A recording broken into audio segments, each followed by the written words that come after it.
Assalamualaikum warahmatullahi wabarakatuh, siswa-siswi yang baik. Ketemu lagi dengan channel Bu Nining. Kali ini saya ingin membahas tentang agreement atau persesuaian. Di dalam video saya sebelumnya, saya sudah ada sedikit bahas tentang ini, tetapi kali ini saya khususin karena mengingat betapa pentingnya masalah agreement atau persesuaian.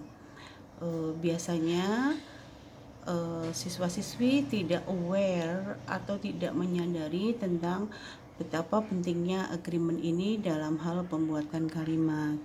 Baik siswa-siswi yang baik, dalam video ini saya ingin membahas tentang persesuaian atau agreement atau boleh kadang disebut concord antara subjek dan verbs, dan yang kedua verbs dan keterangan waktu. Nah, di dalam kalimat tentu harus ada persesuaian antara subjek dan verbsnya.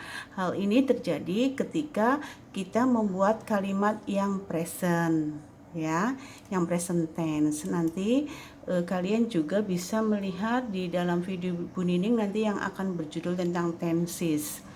Baik, next kita lihat contoh dalam kalimat yang present, contoh present tense. Nah, di sini verbsnya di sini go, ya. Jadi dia karena subjeknya I, maka verbsnya adalah go itu sendiri, tidak pakai es atau tidak when. Nah, ketika dia subjeknya she atau he, maka dia diberikan es, yaitu she or he goes to the mall, ya. Jadi kalau I, you, we, they pakai go. Ketika she dan he, maka dia memakai goes. Demikian juga dengan kata kerja yang lainnya. Nah, yang kedua, yang B, present continuous. Present continuous nanti kalian bisa melihat patternnya yang ada di tenses.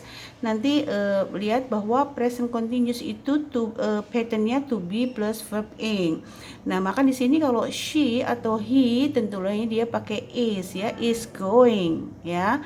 Ketika they, you, we, they, you, we memakai are. Ketika I, tentunya I am going to the mall. Nah, itu yang dimaksud persesuaian antara subjek dengan verbsnya.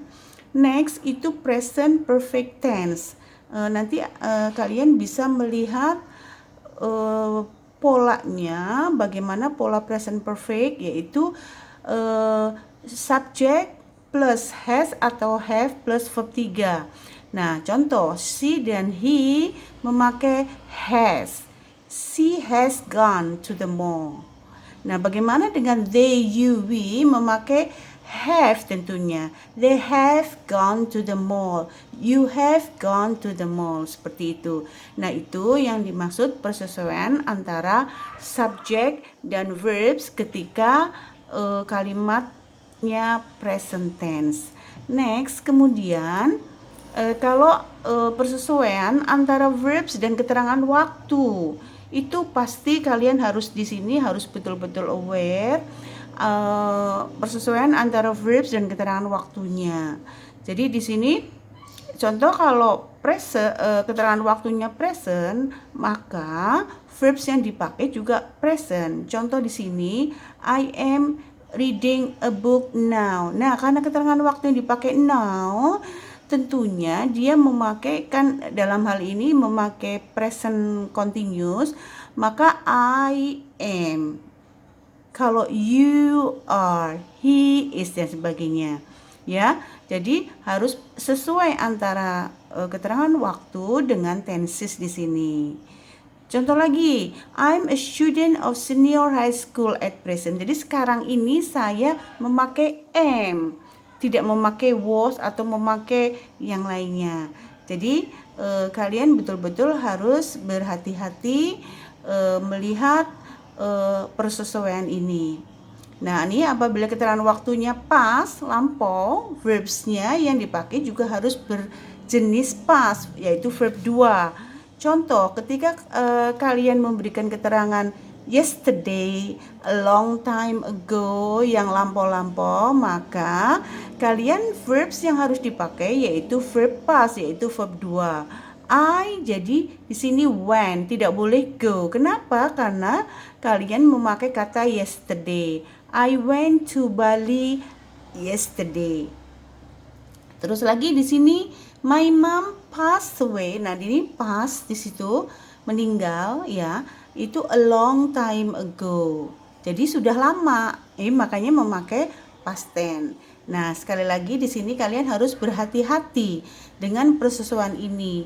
Jangan disepelekan karena banyak murid-murid saya yang membuat kalimatnya masih berlibet ya. Jadi antara subjek dan verbs dan keterangan waktunya tidak sesuai karena mereka cenderung menyepelekan dan tidak aware. Jadi murid-murid sekalian, siswa-siswi yang baik, silakan kalian mencoba membuat kalimat sebanyak-banyaknya ya.